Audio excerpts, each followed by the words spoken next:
And welcome in, Late Kick is live. It is Tuesday night, November 10th, the year of our Lord, 2020. I'm scrolling even as we come on air. I'm trying to find out if something got canceled in the time that I walked from the break room into the studio. Hey, nevertheless, the show's not canceled. Happy to have you with us. We, believe it or not, we were jam-packed because Tuesday night is prediction night around here. We're still sort of jam-packed. Could be one of the shorter shows that we've done, but then again, I said that a couple of weeks ago and we went 47 minutes. So we're going to be here sometime between 5 minutes and an hour tonight.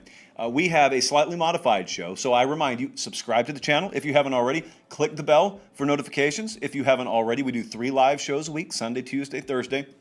And also follow me on Twitter at LateKickJosh. Just a few hours ago, I put out another one of our 5 best bets on the Ramen Noodle Express. And this has been a very emotional day for Colin and I, not just because games are being canceled, but if you know anything about me, you know that I grew up a huge fan of trains up to this very moment. I love trains. That is the very reason why we named our best bet segment the Ramen Noodle Express. And our buddies over at NCAAF Nation 24/7, they got kind of creative on Twitter earlier. Colin, do you have that picture, actually, that they put up a little while ago? I grew up a huge fan of Thomas the Tank Engine. And if you would have told me at any point in my life that a fan, a viewer of mine, whatever capacity, was going to put my face on the front of a train, I don't care if there were packaged dry noodles associated with it, I would have thought no amount of salary, no amount of money would ever be equal to that. Today, as far as I'm concerned, Colin, we made it. The show made it. And if you're listening to the podcast, I would strongly recommend that you go watch the version on YouTube just this once, and you can look at the beauty that might as well be hung in the Louvre at this point that we're showing on screen now. So thank you guys for that. And I would not mind at all if that became a trend. I'm not stopping you. In fact, I'll probably show it on the air. So we've got to talk mood tracker tonight. We're going to do that. We're going to talk about all of the juicy details coming out of Georgia practice. Could it be this week that finally JT Daniels gets the start? Well, that's the second question. The first question is, could it be that Georgia plays a football game? Could they be the rarity? Could they be the peacock in the SEC that actually finds a way to play a football game this Saturday? South Carolina, Ole Miss, they haven't been canceled yet. So I'm going to get to the postponements momentarily. Also, we are going to revisit one of the great questions that was given to us this morning on the Late Kick Extra podcast. Listen to that if you haven't already. We're back to our normal schedule. Our buddy Otto, who's a frequent contributor, he gave a great question. It was a few days ago, so I had to wait to hit it this morning. And he had a really good question. I'm supposed to go like 3 or 4 minutes max on those. I went 14 and a half minutes this morning. Probably not going to do that tonight, although we certainly have time. But I am going to revisit that tonight. So here's what's happened so far today before we even get into the actual nuts and bolts of the show. We have Texas A&M and Tennessee, postponed.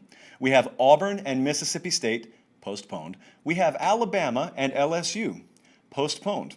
And then we have ellipses. It's a word I learned, I don't know, no more than 2 years ago because I was trying to make myself sound a lot smarter than I am. It's just ... That means who knows what else could happen. There have been rumors about Georgia, Missouri, but so far so good there. I know Drinkwitz is speaking, I think as we speak actually, so I'm trying to get updates here as we roll along. This is the beauty of live streaming. So far, I don't see that game's been postponed. So let's plan on that one happening, and let's just cross our fingers. I tweeted out Monday morning, cross your fingers for college football this week, and a lot of you were wondering what that meant, and I couldn't answer you because we didn't have clearance to tell you, but we were getting word Monday, hey, it's not looking good. We were getting word Friday, not looking good for a lot of these games. That's what those Halloween parties will do to you, friends, and what a lot of people have been worried about inside the league amongst the contending teams is once some other teams sort of fall off and you lose that incentive to keep things really buckled down tight and keep everyone isolated, then, well, that may ruin it for the entire league. Like that, I told you all the while back in August when we were talking about the blueprint for having a season, it wasn't getting off the ground. A lot of people were confident they could get the seasons off the ground. Do you keep it at cruising altitude? And that remains to be seen. So we're going to revisit that probably on the Thursday show. But as for one of the games that hasn't been postponed as of yet, some really interesting times at Georgia. They just lost to Florida, so you come out of that and you already got 2 losses, and it probably not going to Atlanta for the SEC championship game. And so the current mindset of many, many Georgia fans that I've heard from this week is Kirby Smart can't handle the quarterback position. He can't handle it. He can't develop them. He doesn't know how to cast a vision offensively. that, by and large, is the mentality. We're going to talk about Georgia in a little while on the mood tracker, too. And so Kirby Smart, unwilling to evolve, unwilling to do what it takes to put a championship caliber product on the field offensively. That, in not so many words, is what I've heard from a lot of you. So I'm just going to offer up a little counter as we frame this, with the backdrop being the JT Daniels potential for Saturday. Get to that momentarily. Here's the counter argument. What if Kirby Smart did evolve? What if he did press those buttons? Talked about Jim Harbaugh not doing that. Well, what if Kirby did it? And what if he just couldn't follow through on it? So I just want to ask one question. Okay, this is a devil's advocate argument. I'm not necessarily taking his side. I know you guys are in a little spat right now, so I'm not taking sides. I'm all for my viewers. I'm with you, come hell or high water. But let's just play devil's advocate. What if he did? Because I want to ask you one question.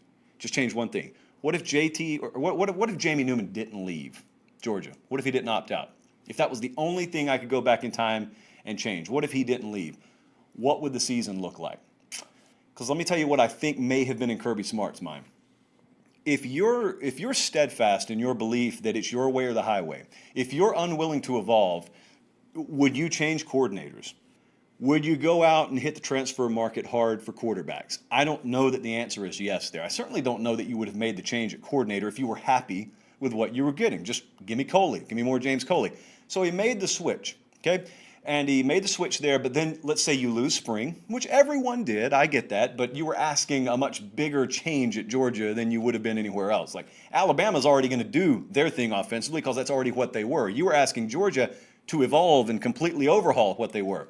So you lose spring, and you're Kirby Smart, and you're sitting here watching, and maybe you still think, okay, but I still got a quarterback I believe in, still got an offense I believe in, got a championship caliber defense, got a good run game, got a good O-line, like I'll be able to lean on them if the worst were to happen. Okay, well then you get into the summer, and here comes the league schedule out, and here comes fall camp, and we go into fall camp, and then Jamie Newman opts out.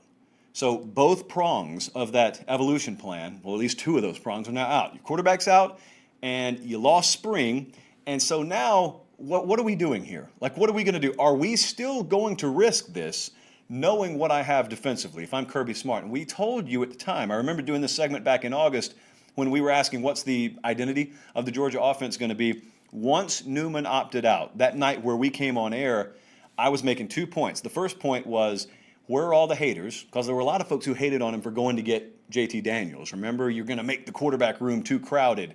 You're going to chase someone off. I don't know why. I don't know if that's why that Jamie Newman was chased off. But the second point that we made that night was, that's that.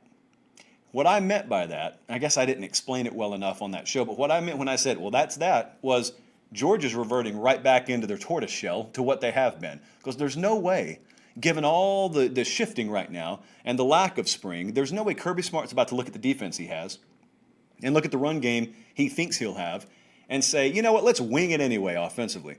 He just wasn't going to do that. What would you have done differently, by the way? Let's say you were fully committed to making changes offensively, to be whatever you want Georgia to be offensively, but then you lost spring. And then your number one quarterback opted out, not in the summer, but in the middle of fall camp after you had already dedicated a lot of first-team practice reps to him. What would you have done? So I keep asking folks that. In my DMs, I keep asking a lot of you that. And I've got a lot of, well, I wouldn't start Stetson Bennett. Well, who would you have started? Who would it have been in his place? Because, by the way, Kirby Smart didn't start Stetson Bennett. If I need to take you back to week one, they were looking for any reason to start someone other than Stetson Bennett. They knew his limitations. They started Dwan Mathis. It was a disaster. Couldn't even make it to the half. They were down 7-5 to Arkansas at the half. So then the second thing that you come back with, not all of you, just some of you have come back with, well, I would have had my quarterback room more settled. What does that mean? He had Jamie Newman there. Jamie Newman was sought after on the transfer market. A lot of schools would have loved to have had Jamie Newman. There is no magic 8-ball that you shake every time you have a guy on your roster and it tells you whether he's going to opt out or not. That's not part of anyone's plan. So you could say, well, you got to roll with the punches. That's why you recruit. Yeah, it is. But how many quarterback rooms out there are built to withstand that kind of blow, where you're going to take a decided number one, and despite what anyone tells you, that is exactly what Jamie Newman was, a decided front runner for that job. And you take him and he's gone. Scrap him. You're going to have to go with your backup. How many contenders out there are still contenders? You may find some anecdotal examples, but by and large, that completely crowbars the shin of your conference or national championship hopes most of the time. So then, the third and probably the most popular go-to for a lot of people when I'm asking what would you do different than Kirby Smart, a lot of you have said, I would have played JT Daniels by now. So I want to just harp on this for a second, because now we get to this week. Coming out of the Florida game, Jake Rowe and the guys over at Dogs 24/7 reporting it's back to the drawing board. JT Daniels has been taking first team reps at practice this week. I just, hot off the presses, got the latest from Jake. He took a majority of the first team reps today, he, of course, being JT Daniels. And so we ask ourselves, and this has been a hot topic of conversation in the 24/7 Sports Slack room.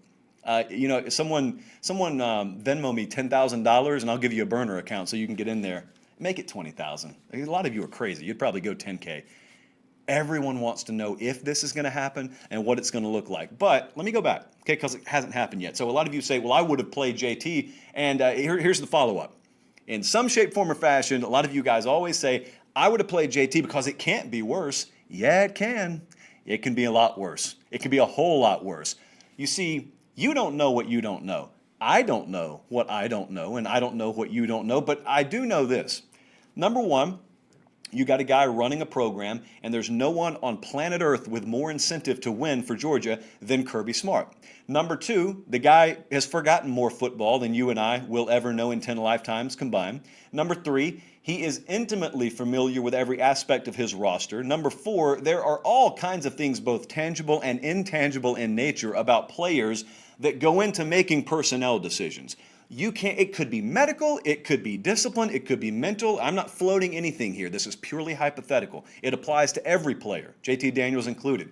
There are reasons why guys are on the field and guys aren't on the field. And it doesn't always boil down to how many stars they had next to their name coming out of high school. And I work for 24/7 Sports, so I'm in the star business. But there's a lot more to it than that. Everyone on our rankings council would tell you there's a lot more to it than that. So you go back to that, and I ask, what is the insinuation? When you say, oh, I would have played JT Daniels by now, what you're insinuating is he's ready to play. Okay, I have flatly told you from everyone I've talked to at Georgia, he hasn't been ready to play. That's all I can go on. Okay, that's all folks have said there. And the sourcing has been pretty good on that. So the insinuation is JT Daniels, according to this mentality, has been ready to play. And for whatever reason, Kirby Smart has voluntarily kept the best option for Georgia to win on the bench. What sense would that ever make? What sense would it, and don't come back at me and say, it doesn't make sense, he's just an idiot. Now, be real, because idiots don't make it all that long in this game at this level. So let's just assume for a second that there is no impairment here, and Kirby Smart does understand what he's looking at the quarterback position. Do we really believe that? Do we really believe JT Daniels has just been ready the whole time, and Kirby said, I'm going to go with the guy that was four-string and we told wasn't going to play quarterback a month before the season anyway? I think that is the path I want to go.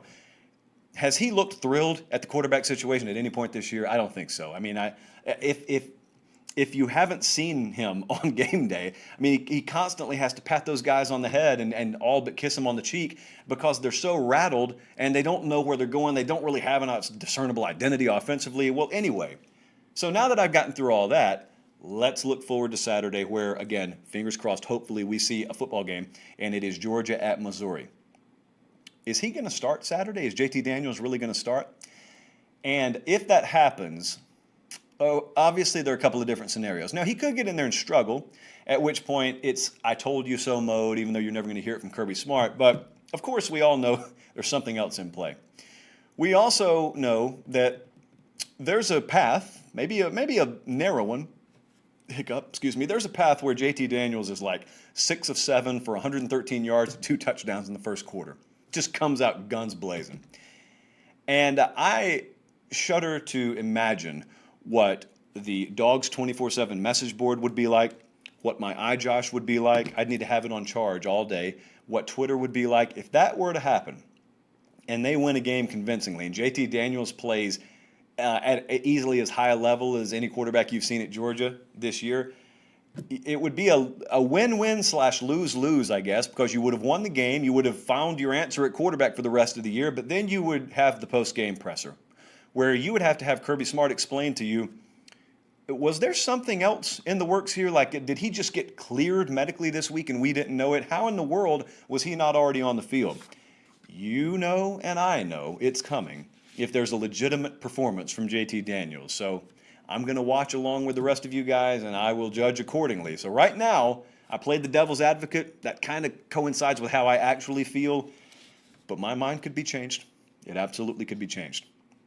Let's do the mood tracker. We hadn't done the mood tracker in a couple of weeks, and I had a text from one of my buddies out in Denver this morning, and he said, hey, what's that thing you do where you talk about the temperature of the fan bases, and you hadn't done it in a couple of weeks? Mood tracker? Yeah, that's it. You ought to do one for Georgia. So I said, I'll do one for them. So I'm going to do them last. But I'm going to do them for 4 different teams here. That's normally what we do. The mood tracker, as I have frequently explained, but it's been, as he said, a few weeks, is we remove the fringes, the pessimist and the optimist, and we take the middle 80%, and we just tell you, hey, what's the temperature? Stick a thermometer right there in the Florida fan base. They're going to start us off tonight. What is the temperature of the Florida fan base? And so the Florida fan base right now, I have the mood as enjoying the view. Because this is different. This is pretty rarefied air. Ever since Mullen's been down there, this is not familiar territory for Florida. They are now the toast of the division.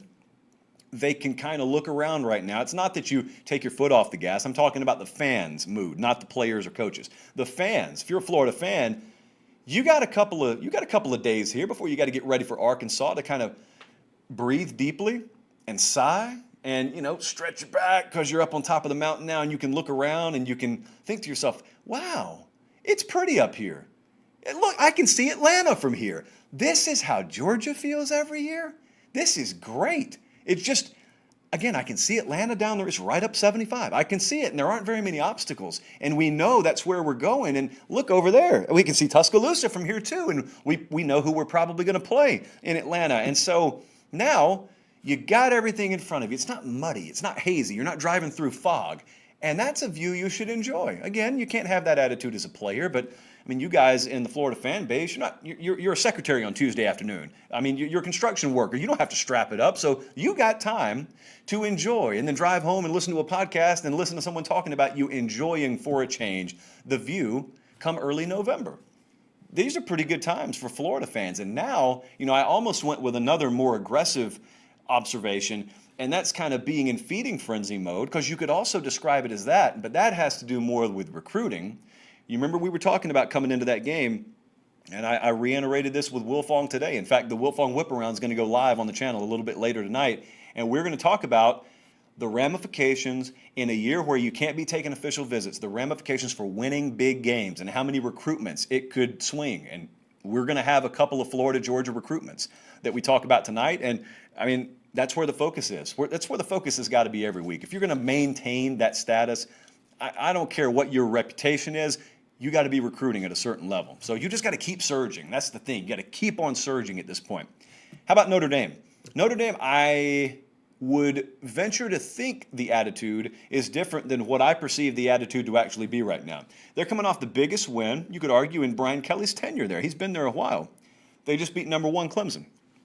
And so you would think that they're ecstatic, and they are. They stormed the field the other night. But I've been around the Notre Dame fan base this week, and I've read a lot, and I've observed a lot, and it seems a whole lot more business as usual than you would expect. I think that's due to a few things. Again, there was a lot of excitement the other night. Colin's showing you the pictures right now. They stormed the field, and so everyone's elated, okay? That's a huge win. Make no mistake about it. Highest rated game of the year on TV. But the general sense I get with Notre Dame is they know there's still plenty of work to do. And also there's this other thing. It's not at the forefront, but it's in the very back of their mind. They know they beat a somewhat hobbled Clemson team. Now, that doesn't take away the value of the win at all to me, nor does it to them. But what it does is, especially when you know you got to play them again to get where you want to go, you know that, well, you're going to face a team that has Trevor Lawrence probably starting at quarterback. Don't know how big a difference that would have made the other night. Uiagalelei played out of his mind, but you also consider that you're probably going to face a healthier Clemson defense, and I think that will make a difference. But you also know you didn't play perfect football the other night. So once you start drilling down into the granular, finer details of that matchup in the rest of your season, you realize we're still in the heat of battle right now. They got to play Boston College Saturday. They're not even favored by 2 touchdowns. They're going to have some competitive games here. I'm going to show you Thursday what our model thinks about that game, but make no mistake, that's a losable game. They are not dynamic at quarterback enough, even though Ian Book's coming off the game of his life, to take any of these games for granted. So you got to be business as usual. At this point, I think even the fan base probably feels a lot like the players and coaches do. So they know, fortunately, just like Florida, they still got everything in front of them. You can enjoy the view, but also keep your nose down.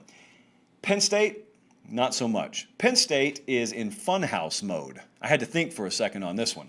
Penn State is like in another reality right now. If you've ever been to a carnival, if you've ever been to a fair and you've walked in a fun house, it's really weird. Some of you are anti-clown. I'm not necessarily pro-clown, but I don't believe that outside of the ones in Are You Afraid of the Dark, formerly great show on Nickelodeon, I don't believe they're actually capable of doing you harm. So I'll go in a fun house.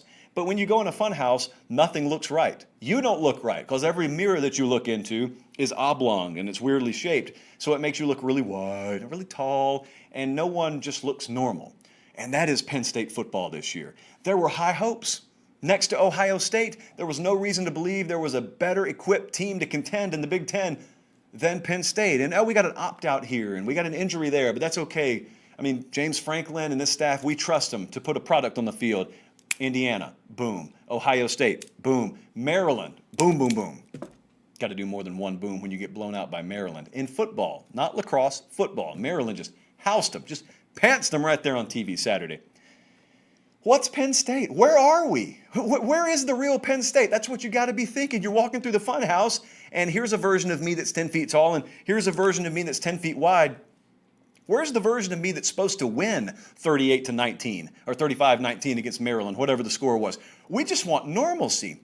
And so here's the one good thing about a fun house. The one good thing about a fun house, if you've ever been in one, is at least you know once you walk out of it, once you walk past that exit sign, you're good to go.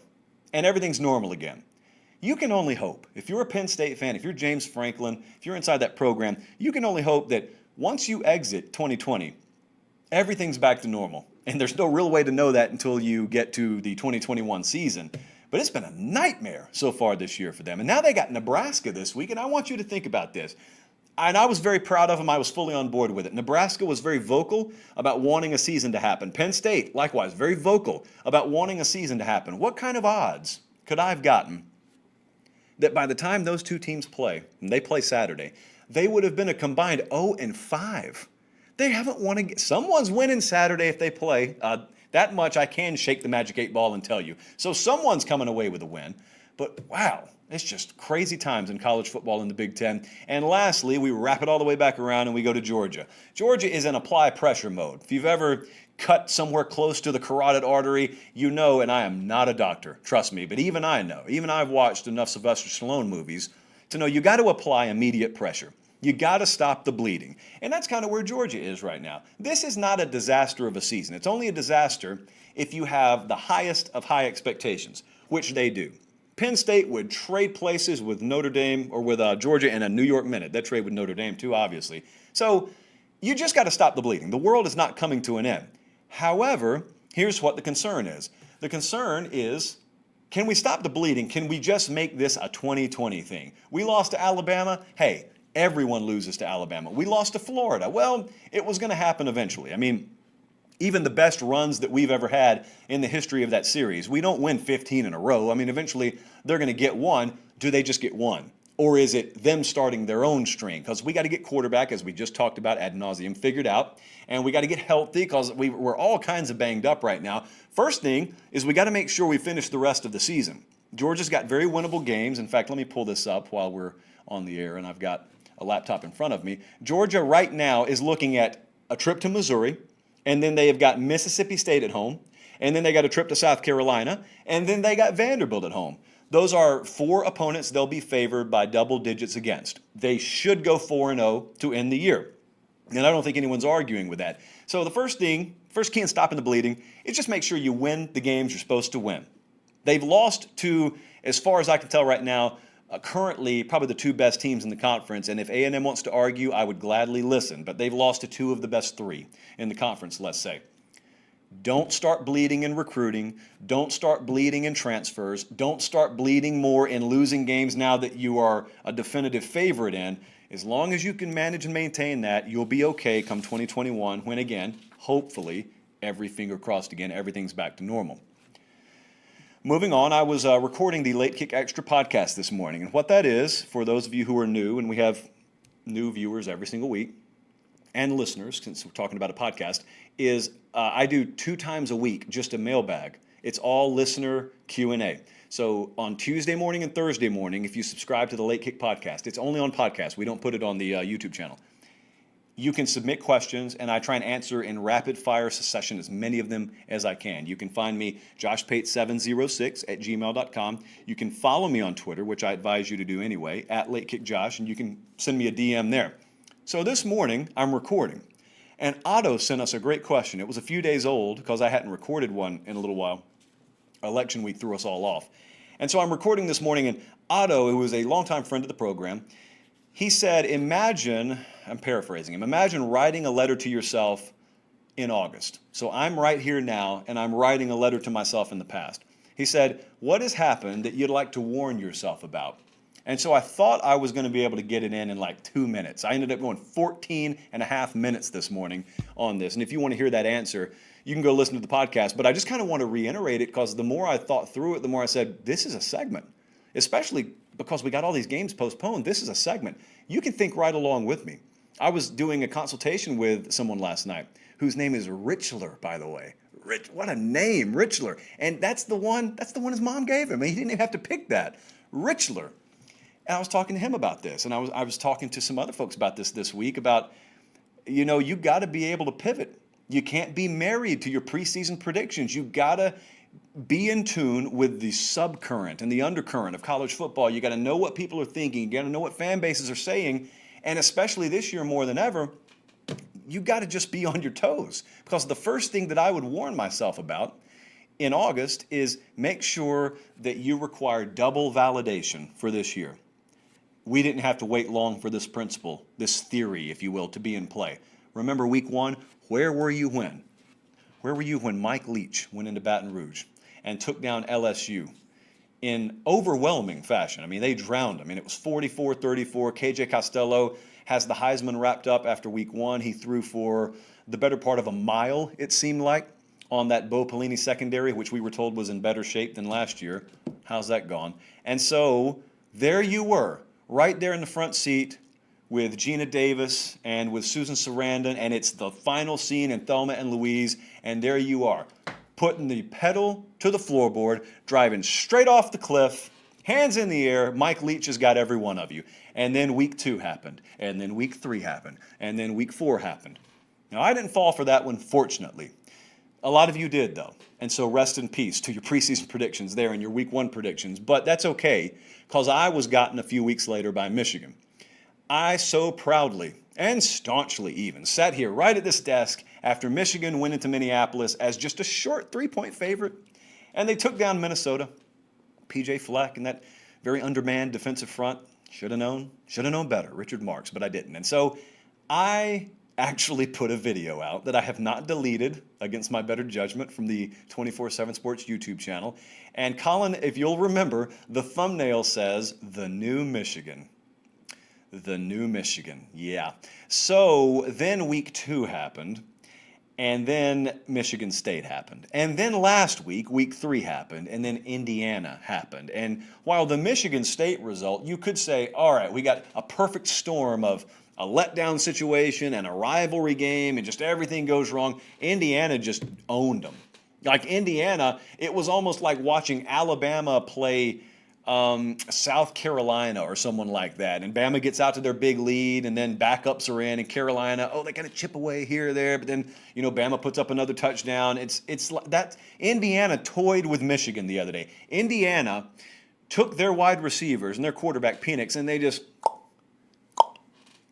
bailout throw after bailout throw. I mean, it was very simple. There was nothing too complex about what they did because that's how you attack Michigan. It's literally an attack. It's a psychological attack at this point when you throw at Michigan's corners because it's rough. It's rough. You see this cantina? This cantina had more pass breakups than Michigan's DBs did Saturday. Try to get the props involved whenever I can. And so that leads me to my second point. My second thing that I would advise myself in August is be aware that there are going to be wet fuses, and you don't know where they're going to be. It could be where you least suspect it. If you've ever tried to light a wet fuse, it's pointless. Totally pointless. Doesn't matter if you take a blowtorch to it. You're not lighting a wet fuse. And the season, as it turns out, was already doomed.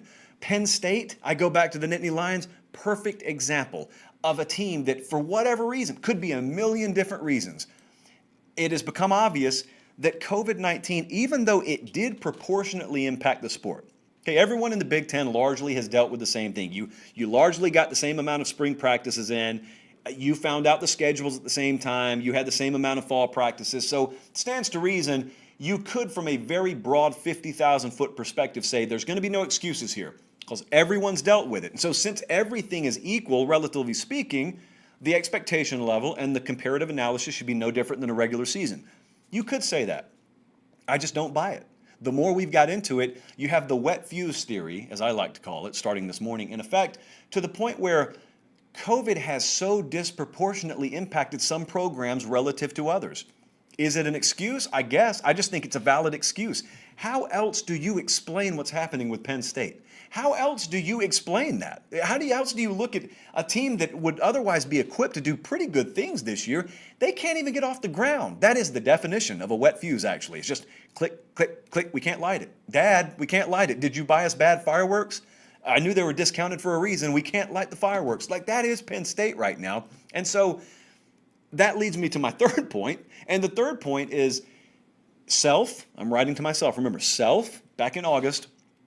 Make sure before you get into the heat of battle, and make sure before your emotions take over, so it's August, before the season, make sure you define the maximum weight of the 2020 college football season. Because what you don't want to do is you don't want to go and get out into the season, and then all of a sudden you're making snap judgments every week because you got wet fuses all over the place. And so you got some teams that look horrible, and you're going to be ready to castigate the entire coaching staff after week 2 or week 3. You got to define what's the maximum weight. So if you got a scale of 0 to 10, normal season, the maximum could be 10. Let's say in August I decide, all right, with all the external factors in place, opt-outs and otherwise, some players have been sick, some quarterbacks have been quarantined, coaching staff and players' families are dealing with all kinds of issues that you don't even know about because they're not public.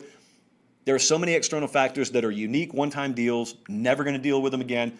Don't hold the sport to the same caliber standard that you normally do. Let's say the maximum weight that I'm going to give this season is a 6. Well, that probably means it's going to take drastically bad results for me to ever call anyone a hot seat candidate this year. That's where I am with James Franklin. I mean, if this were a normal year, this would be totally different. But I'm not there with him. I'm not there with Harbaugh, even though a lot of you Michigan folks are. And I understand in your mind it extends well before 2020. I don't think many people were there before 2020 with James Franklin. So my philosophy on that is if I wasn't already there before, I'm probably not going to allow myself to be there afterwards. I think the one exception, if you've watched the show regularly, the one exception has been Tom Herman. There's a little bit of hypocrisy. I wrote it down. It's giant caps letters here, hypocrisy. I'm going to give myself one out there because what I believe about Herman in Texas, I think also extends before this. However, if you wanted to debate me on that and you wanted to throw my own theories back in my face, I wouldn't be able to push back against it too hard or else I'd sound like a politician. I mean, I could do it. Trust me, I could. I took several debate classes. But, yeah, outside of Tom Herman in Texas, I think most of that applies. And I'm not going past a 6 on the weighting of this year. But a lot of you put in the comments, and a lot of you tweeted at me today, and you probably will in this video too when we cut it, what would you write to yourself? Maybe you bet on this stuff a lot. Like, what would you write to yourself? You give yourself the winning lotto numbers. So, speaking of betting, as we move towards, hey, Colin, it's 35 minutes into the show. I knew we could make it. As we move towards the end of the show, I got to tell you, on the Ramen Noodle Express, which we are hitting at 58.8% against the spread so far this year, I just banged the microphone. We have not done any weeknight games. We have not done what the natives affectionately refer to as Maction. We have not delved into Maction until now. So we gave you the other night West Virginia -3. That's our first play. They are facing TCU. That is a noon kickoff for the Mountaineers. I guess that's 11 a.m. local time for TCU. And that's the first game. That's our best bet. But we're also going to add in a Wednesday night game, which is a mere 24 hours from now, friends. It pays to watch the show live. Eastern Michigan, +9 against Ball State. We will be on that game tomorrow night. We think there is a moderate chance they compete to win the game outright. We're not taking money line. Don't misunderstand me. We're taking Eastern Michigan +9. Now here's what else we're going to do. We're going to monitor as best we can what's happening in the college football ether, and if there are more games postponed, then so be it. We'll still be here to talk to you Thursday night about it, and we'll have some fun either way. Make sure you subscribe to the Late Kick podcast as well, because we're going to do that either way. Thursday will be our next Late Kick Extra. And, I got to get home in a little while because I'm talking to one of you guys on Zoom later tonight. I told you last week that it was probably going to be the last week I said it, but then a lot of you flooded my inbox, and so I've extended it. As long as there are some of you guys out there who are interested in getting into sports media in some capacity. Maybe it's the classical writing sense, maybe it's the alternative where it's digital media, maybe you don't really know what you want to do, you just have a passion for it and you want to get into it. Hit me up. Email me, joshpate706@gmail.com. Follow me on Twitter, @LateKickJosh, and we will see if we can set something up. Got one of them tonight in about an hour. Been having a lot of fun with that. As I keep telling you guys, if I could hire you, I'd hire you by the dozens. We've got a lot of very talented people in our audience, so I'm happy to talk with you guys and meet you. Until then, though, the next time we speak, for Director Colin, for Tani and Jordan on the podcast side, I'm Josh Pate. Let's cross our fingers for college football Saturday. Until then, have a great rest of your week, and God bless.